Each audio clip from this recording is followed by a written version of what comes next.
Welcome to this explainer. Today, we're diving deep into an invisible, seriously high-stakes chemical battle that is happening right this very second inside your swimming pool. Whether you manage a massive commercial aquatic center or just have a small backyard setup, there's this incredibly delicate chemical dance keeping you safe from unseen threats. And honestly, it's a whole lot more dramatic than you might think. Look, to understand why this matters, we kind of have to start with a reality check. And yeah, it's a little gross. According to public health data, the average swimmer releases 0.14 grams of fecal material into the pool just by jumping in. Now, take a second and multiply that by a packed pool on a sweltering summer day. Yikes, right? That makes figuring out exactly how much pool stabilizer you need not just a matter of keeping the water clear, but a matter of critical public health. Too little and the sun destroys your protection. But too much? Well, that's the mystery we're about to unravel today. All right, here is our roadmap for today. We're going to cover the invisible battle, the diminishing returns of CYA, handcuffing your chlorine, microscopic threats, and finally we'll hit the golden ratio solution. Let's tear down a massive industry myth and solve this chemical puzzle together. Part 1. The pool's invisible battle, sun versus sanitizer. Our story actually starts with the ultimate enemy of an outdoor swimming pool. It's not leaves, and it's not dirt. It's the sun. So, as a quick refresher, our first major player here is cyanuric acid, or CYA for short. You can think of it basically as chemical sunscreen for your pool. Without it, the UV radiation from the sun would just completely annihilate your pool's chlorine in a matter of hours. Actually, without CYA, only about 25% of your chlorine would even survive a single hour in the sun. So obviously, pool operators rely pretty heavily on this stabilizer to keep the sun from rapidly destroying their chemical investment. And working right alongside that is hypochlorous acid, or HOCl. This is the good stuff. It's the active, germ-killing form of chlorine that actually oxidizes those contaminants and destroys pathogens to keep the water safe for all of us to swim in. Moving on to Part 2. The diminishing returns of CYA, when more is not better. Because this brings us to a huge misconception in the industry.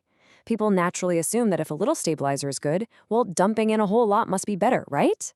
Well, when you look at the actual science of how CYA protects chlorine, you see a massive, steep jump in protection. We're talking up to 54% chlorine retention from just the very first 5 parts per million of CYA. Hitting 10 parts per million bumps you up to 65%. But notice what happens to the math after that. The benefit essentially just flatlines. The research is super clear here. We are looking at severe diminishing returns. Pumping those CYA levels up to 20, 50, or even 100 parts per million gives you practically zero extra sun protection. If you're dumping in more stabilizer thinking you're shielding your chlorine better, it's literally a complete waste of chemicals. But wasting money? That's actually the least of your worries. Which leads perfectly into Part 3. Handcuffing your chlorine, the chemical straitjacket. Because all that extra CYA doesn't just sit around in the water doing nothing. It turns out CYA acts exactly like a chemical handcuff. Its entire job is to dynamically bind to the chlorine to protect it from the sun. But if there is too much CYA in the water, it grips way too tight. It simply refuses to let go, which means the active hypochlorous acid can't go out and attack the germs. The more stabilizer you add, the more of your active chlorine gets locked up in this chemical straitjacket. The data on this drop-off is absolutely wild. The active killing power just plummets aggressively. In a normal scenario with zero CYA, nearly half your chlorine is active and ready to kill. But the very second you introduce CYA, that active power nosedives. By the time you reach 50 parts per million of CYA, which, by the way, is a level many pool owners routinely maintain, your active, free-to-kill chlorine drops to a measly 1%. Think about that. You might test your water and see plenty of total chlorine, but in reality, 99% of it is handcuffed and totally useless against incoming germs. Part 4. The microscopic threat, time is of the essence. Because when your chlorine is handcuffed like that, the stakes get dangerously high for anyone swimming in that water. We are talking about kill times here, and time is everything. This is how long it takes an unhandcuffed, fast-acting chlorine to do its job. E. coli, handled in under a minute. Hepatitis A takes about 16 minutes. Giardia, which is a really nasty parasite, takes about 45 minutes. And then there's cryptosporidium, which is so tough, it takes a staggering 15,300 minutes. That is over 10 days, even in perfect conditions. This perfectly proves why a slow, handcuffed sanitizer is a massive public health threat. If your chlorine is locked up by high CYA, these kill times multiply exponentially. To put this absolute need for speed into perspective, let's just look at municipal drinking water for a second. Cities use a chemical called chloramine to sanitize tap water because it lasts a really long time in the pipes. But chloramine is not EPA approved as a primary sanitizer for swimming pools. Why? Because it acts almost 17 times slower against Giardia than free chlorine does. In a pool where swimmers are splashing right next to each other, we need absolute speed to stop bather-to-bather disease transmission. If you overstabilize your pool, your chlorine becomes slower than chloramine, meaning you're no longer protecting your swimmers at all. And here is the incredible so what factor that comes directly from all this CDC research. If the absolute worst happens, a diarrheal fecal accident in the pool, the CDC states that if your CYA is over 15 parts per million, you basically cannot effectively kill the Cryptosporidium parasite. You'd literally be forced to drain the entire pool or dump massive, completely unmanageable amounts of chlorine into it. But if you keep your CYA strictly below 15 ppm, your chlorine is free enough to handle the remediation without going through a costly, time-consuming draining process. Which brings us to part 5, the golden ratio solution, balancing protection and power. So the million-dollar question, how do we rescue our chlorine from the handcuffs while still protecting it just enough from the sun? We need a balance.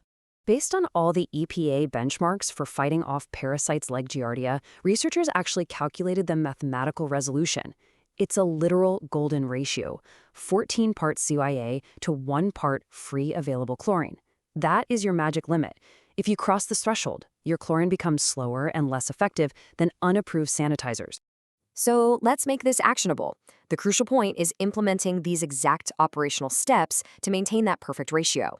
First off, ditch the cheap test strips. Use quality testing equipment so you know your exact CYA quantities. Second, for indoor pools, there is zero UV sunlight degrading your chlorine, which means you should absolutely never, ever use CYA indoors. It offers zero benefit and only handcuffs your sanitizer. Third, for outdoor pools operating within the standard 1 to 4 parts per million of chlorine, keep your CYA below 14 ppm. Ultimately, whatever your chlorine level happens to be, you've just got to ensure you never exceed that 14-to-1 ratio of stabilizer to active chlorine. Oh, and as a quick bonus fact, sticking to this ratio isn't just about fighting invisible bacteria and viruses. Keeping this ratio low also stops your pool from turning into a green, cloudy nightmare. Studies show that because CYA inhibits chlorine's activity, excessive stabilizer causes algae counts to exponentially explode in the water. High CYA aggressively suffocates your pool's overall oxidation potential, literally stripping the water of its ability to stay clear and fresh. I'm going to leave you with this provocative thought as we wrap up this explainer. The next time you step up to maintain a pool, grab your test kit, check your exact CYA levels, and ask yourself, is your pool's chemical armor actually its greatest vulnerability? Are you protecting your chlorine from the sun only to leave your swimmers entirely defenseless? Thanks for joining me to decode the science of the CYA handcuff. Keep learning, keep testing, and stay safe out there in the water.